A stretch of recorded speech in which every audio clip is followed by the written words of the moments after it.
Assalamualaikum teman-teman ATLM semua. Selamat datang kembali di channel Linchan ATLM. Di channel ini saya akan membahas latihan soal-soal teknis ATLM. Sebelumnya, yuk subscribe channel ini dan bunyikan tanda loncengnya. Kali ini tema kita adalah tentang mikrobiologi dan bakteriologi. Langsung saja kita ke soal yang pertama. Soal nomor 1. Seorang analis bekerja di laboratorium mikrobiologi klinik melakukan pemeriksaan terhadap sampel swab tenggorok. Pasien sudah mendapatkan terapi dengan beberapa antibiotik, namun belum sembuh. Maka dilakukan pemeriksaan untuk mencari antibiotik yang cocok. Pemeriksaan yang dimaksud adalah A. Sensitivity test, B. Koagulase test, C. Hemolisis test, D. Oksidase test, atau E. Biokimia reaksi. Jawaban yang tepat adalah yang A, sensitivity test. Kita langsung ke pembahasannya.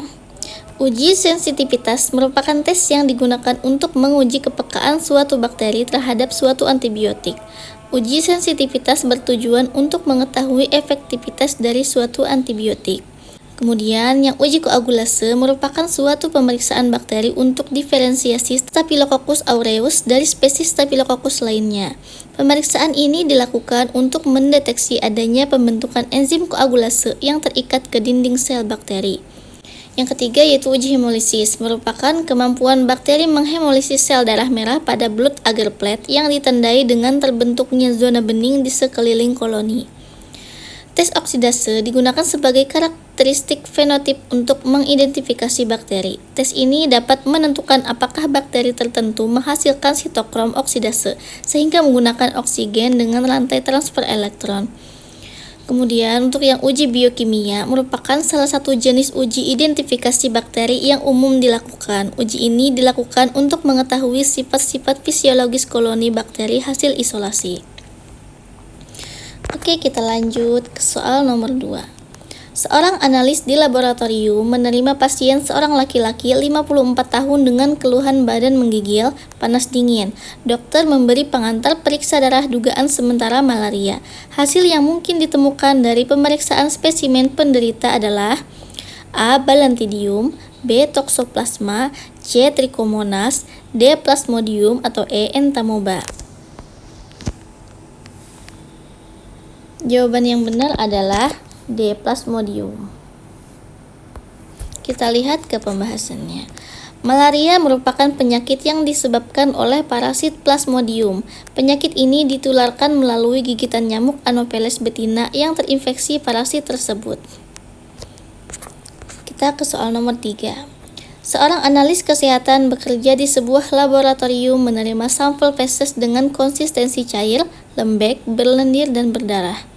Analis tersebut memiliki kecurigaan dengan menilai makroskopis feses tersebut. Yang ditemukan dalam sampel tersebut yaitu A. Entamoeba histolytica, B. Entamoeba coli, C. Iodamoeba busli, D. Trichomonas vaginalis, atau E. Toxoplasma gondii. Jawaban yang benar adalah yang A. Entamoeba histolytica. Pembahasannya, amebiasis adalah penyakit infeksi usus yang disebabkan oleh parasit Entamoeba histolytica. Penyakit ini dikenal juga sebagai disentri amoeba. Pada kasus tertentu, infeksi bakteri Entamoeba histolytica pada usus dapat menimbulkan gangguan pencernaan dan gangguan di luar saluran cerna.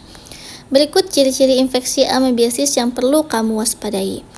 Yang pertama, diare berlendir atau berdarah, kemudian muntah, penurunan berat badan, sakit perut, demam, batuk, dan sakit kepala. Oke, kita lanjut ke soal nomor 4. Seorang analis menerima pasien seorang wanita 54 tahun, keluhan keputihan. Dokter memberi pengantar periksa sekret. Dugaan sementara penyebab keputihan adalah jamur. Jamur penyebab penyakit tersebut adalah A. Salmonella paritipi, B. Entamoeba coli, C. Trichophyton mentagrophytes, D. Trichomonas vaginalis, E. Candida albicans. Jawaban yang benar adalah yang E. Candida albicans. Kita lihat pembahasannya. Candida albicans merupakan jamur yang secara alami ada pada tubuh manusia dan tidak berbahaya bila masih dalam jumlah yang normal. Namun, bila pertumbuhan jamur ini tidak terkendali, bisa beresiko menimbulkan berbagai masalah kesehatan. Di antaranya adalah infeksi jamur vagina atau Candidiasis vagina. Gejala yang umumnya ditimbulkan infeksi ini meliputi keputihan kental berwarna putih, kemerahan, dan pembengkakan pada vagina atau nyeri saat buang air kecil. Sedangkan Trichomonas vaginalis adalah parasit penyebab penyakit trichomoniasis, yaitu penyakit menular seksual yang bisa menyebabkan rasa gatal dan sakit saat buang air kecil pada wanita. Lanjut ke soal nomor 5. Seorang analis melakukan uji katalase pada kuman Staphylococcus regens yang digunakan adalah A. H2O2 3%, B. NaCl fisiologis, C. Natrium sitrat, D. Alkohol 96% atau E. Covax. Jawaban yang benar adalah A. H2O2 3%. Kita lihat pembahasannya. Uji katalase dilakukan dengan cara meneteskan regen H2O2 pada kaca objek, kemudian diambil satu oser koloni dan dihomogenkan. Oke, selanjutnya kita ke nomor 6.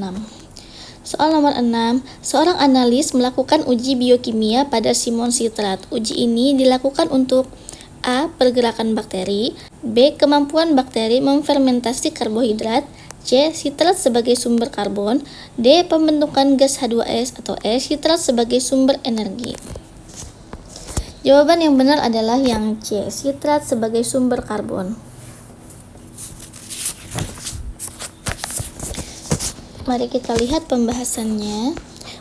Uji simon sitrat bertujuan untuk mendeteksi kemampuan suatu organisme dalam menggunakan sitrat sebagai satu-satunya sumber karbon dan energi. Artinya, bakteri ini menggunakan sitrat sebagai sumber karbon dan energi. Lanjut ke soal nomor 7. Tuan Eko pergi ke dokter dengan keluhan sakit pinggang disertai rasa nyeri dan panas. Warna urin agak kemerahan. Setelah periksa ke dokter, dinyatakan ISK. Penyebabnya bakteri Staphylococcus.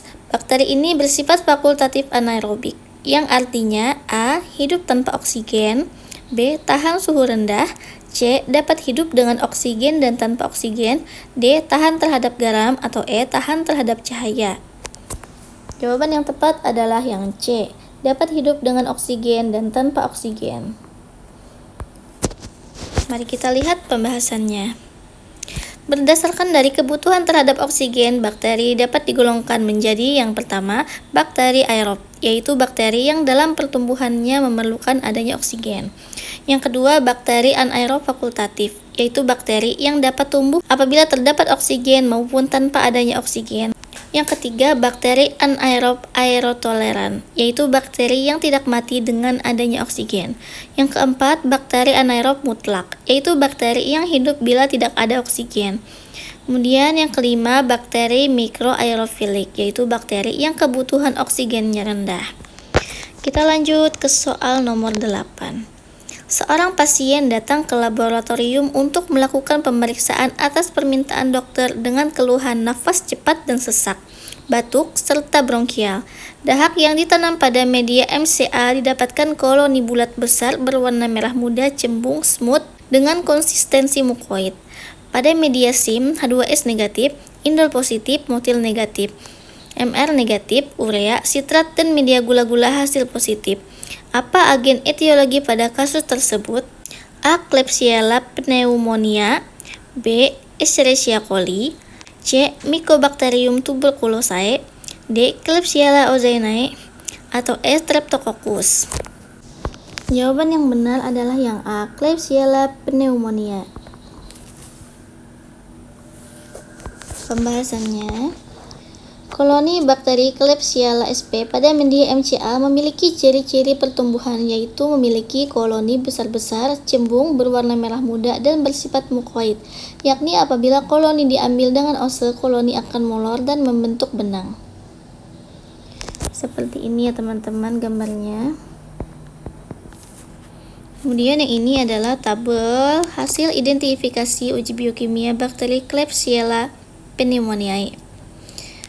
Kita lanjut ke soal nomor 9. Alat gerak bakteri dengan memiliki satu flagela saja pada Vibrio cholera disebut A. atrik, B. lovotrik, C. peritrik, D. amfitrik, atau E. motorik.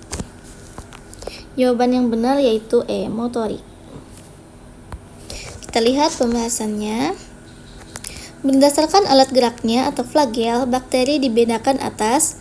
Yang pertama atrik, yaitu tidak berflagel. Yang kedua monotrik, memiliki satu buah flagel. Yang ketiga lovotrik, memiliki sekelompok flagel pada satu di antara ujungnya.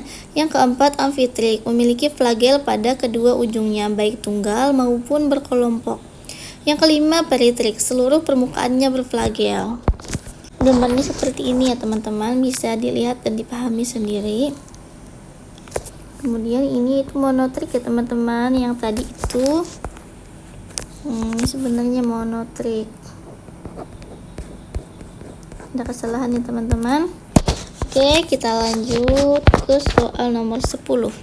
Bakteri yang menyebabkan demam enterik memiliki flagel peritrik, memiliki antigen envelop pembiakan menggunakan teknik Gall kultur. Dalam serologi dideteksi menggunakan reaksi Widal.